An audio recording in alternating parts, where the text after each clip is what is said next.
आप सभी भक्तों का मेरे YouTube चैनल राधे कृष्ण में हार्दिक स्वागत है। दिन सोमवार, तारीख 22 जुलाई 2024। आप सभी भक्तों को सावन की हार्दिक बधाई। आप पर, आपके समस्त परिवार पर माता पार्वती और शिव शंकर की असीम कृपा सदैव बनी रहे। इसी के साथ आरंभ करते हैं पहले सावन सोमवार व्रत कथा और आरती। ओम नमः शिवाय। सावन सोमवार कथा के अनुसार अमरपुर नगर में एक धनी व्यापारी रहता था। दूर दूर तक उसका व्यापार फैला हुआ था। नगर में उस व्यापारी का सभी लोग मान सम्मान करते थे। इतना सब कुछ होने पर भी वह व्यापारी अंतर्मन से बहुत दुखी था, क्योंकि उस व्यापारी का कोई पुत्र नहीं था। दिन रात उसे एक ही चिंता सताती रहती थी, उसकी मृत्यु के बाद उसके इतने बड़े व्यापार और धन संपत्ति को कौन संभालेगा। पुत्र पाने की इच्छा से वह व्यापारी प्रतिदिन सोमवार और भगवान शिव की पूजा व व्रत किया करता था।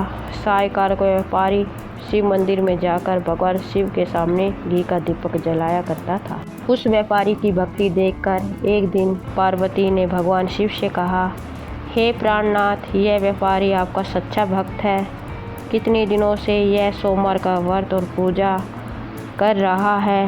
भगवान आप इस व्यापारी की मनोकामना अवश्य पूरी करें। भगवान शिव ने मुस्कुराते हुए कहा, हे पार्वती, इस संसार में सबको उसके कर्म के अनुसार फल की प्राप्ति होती है।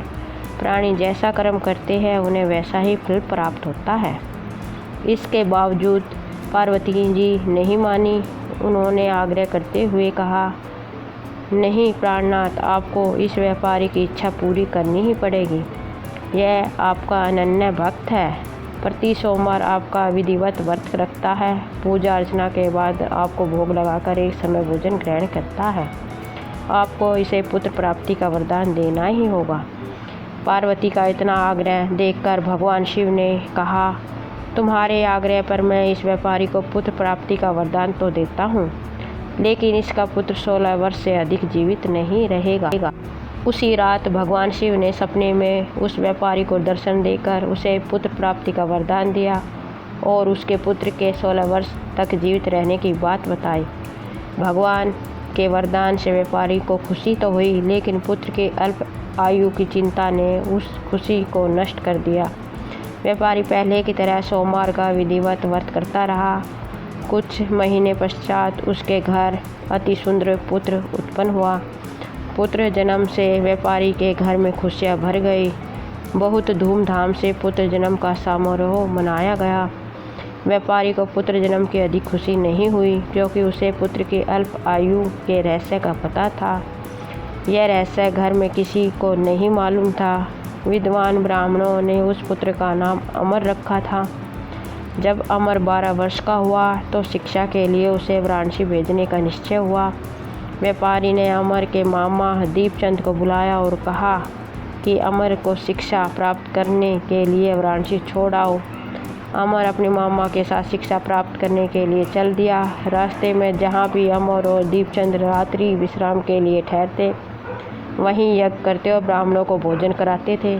लंबी यात्रा के बाद अमर और दीपचंद एक नगर में पहुँचे। उस नगर के राजा की कन्या का विवाह की खुशी में पूरे नगर को सजाया गया था। निश्चित समय पर बारात आ गई, लेकिन वर का पिता अपने बेटे के एक आँख से काने होने के कारण बहुत चिंतित था। उसे इस बात का भय सता रहा था कि राजा को इस बात का पता चलने पर कहीं वह विवाह से इनकार न कर दे, इससे उसकी बदनामी होगी। वर के पिता ने अमर को देखा तो उसके मस्तिष्क पर एक विचार आया। उसने सोचा, क्यों न इस लड़के को दूल्हा बनाकर राजकुमार से विवाह करा दूं। विवाह के बाद इसको धन देकर विदा कर दूंगा और राजकुमारी को अपने नगर में ले जाऊंगा। वर के पिता ने इसी संबंध में अमर और दीपचंद से बात की। दीपचंद ने धन मिलने के लालच में वर के पिता की बात स्वीकार कर ली। अमर को दूल्हे के वस्त्र पहनाकर राजकुमारी चंद्रिका से विवाह करा दिया गया। राजा ने बहुत सा धन देकर राजकुमारी को विदा किया। अमर जब लौट रहा था तो सच नहीं छिपा सका और उसने राजकुमारी की ओढ़नी पर लिख दिया, राजकुमारी चंद्रिका, तुम्हारा विवाह तो मेरे साथ हुआ है, मैं तो वाराणसी में शिक्षा प्राप्त करने जा रहा हूँ। अब तुम्हें जिस नवयुवक की पत्नी बनना पड़ेगा वह तो कान्हा है। जब राजकुमारी ने अपनी ओढ़नी पर लिखा हुआ पढ़ा तो उसने काने लड़के के साथ जाने से इनकार कर दिया। राजा ने सब बातें जानकर राजकुमारी को महल में रख लिया। उधर अमर अपने मामा दीपचंद के साथ वाराणसी पहुंच गया। अमर ने गुरुकुल में पढ़ना शुरू कर दिया। अब अमर की आयु 16 वर्ष की हुई तो उसने एक यज्ञ किया। यज्ञ की समाप्ति पर ब्राह्मणों को भोजन कराया, खूब अन्न वस्त्र दान किए। रात को अमर अपने शयन कक्ष में सो गया। शिव के वरदान के अनुसार शयन अवस्था में ही अमर के प्राण पखार उड़ गए। सूर्योदय पर मामा अमर को मृत देखकर रोने पीटने लगा। आसपास के लोग भी एकत्रित होकर दुख प्रकट करने लगे। मामा के रोने विलाप करने के सवार समीप से गुजरते हुए भगवान शिव और माता पार्वती ने भी सुने।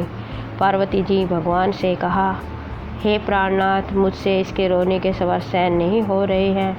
आप इस व्यक्ति के कष्ट अवश्य दूर करें। भगवान शिव ने पार्वती के साथ अदृश्य रूप में समीप जाकर अमर को देखा तो पार्वती जी से बोले, हे पार्वती, यह तो उसी व्यापारी का पुत्र है। मैंने इसे 16 वर्ष की आयु का वरदान दिया था। इसकी आयु पूरी हो गई है। पार्वती जी ने फिर भगवान शिव से निवेदन किया, हे प्राणनाथ, आप इस लड़के को जीवित करें, नहीं तो इसके माता पिता पुत्र की मृत्यु के कारण रो रो कर अपने प्राण का त्याग कर देंगे। इस लड़के का पिता तो आपका परम भक्त है, वर्षों से सोमवार का व्रत करते हुए आपको भोग लगा रहा है। पार्वती के आग्रह करने पर भगवान शिव ने उस लड़के को जीवित होने का वरदान दिया और कुछ ही पल में वह जीवित होकर उठ बैठा।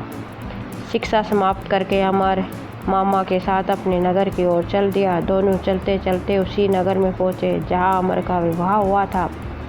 उस नगर में भी अमर ने यज्ञ का आयोजन किया। समीप से गुजरते हुए नगर के राजा ने यज्ञ का आयोजन देखा। राजा ने अमर को तुरंत पहचान लिया। यज्ञ समाप्त होने पर राजा अमर और उसके मामा को महल में ले गए और कुछ दिन उन्हें महल में रखकर बहुत सा धन वस्त्र देकर राजकुमारी के साथ विदा किया।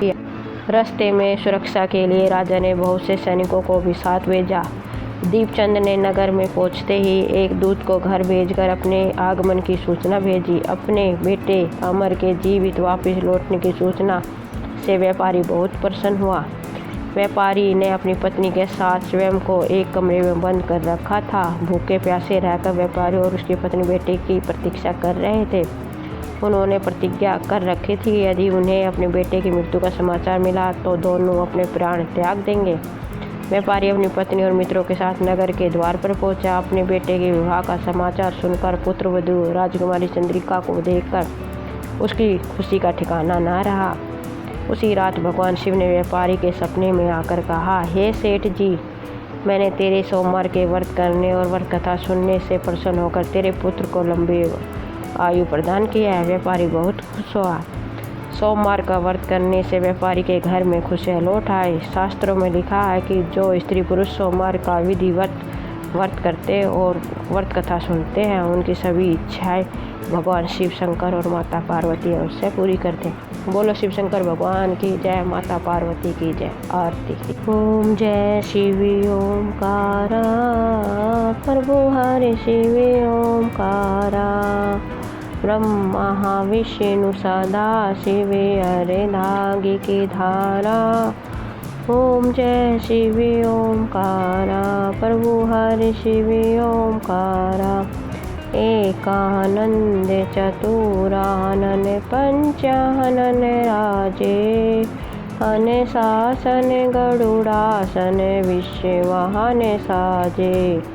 ओम जय शिव ओमकारा, प्रभु हरि शिव ओमकारा, दो भुज चार चतुर्भुज दस भुज अति सोहे, तेरे गुण रूप निरखे था तेरे गुण जन मोहे। ओम जय शिव ओमकारा, प्रभु हरि शिव ओमकारा, अक्ष माला बन माला रूढ़ माला धारी, चंदन मृग मध्य सोहे भाले शशिधारी। ओम जय शिव ओमकारा प्रभु हरि शिव ओमकारा श्वेतांबर पीतांबर बाघांबर अंगे सनकादिके गरुडादिके भूतादिके संगे।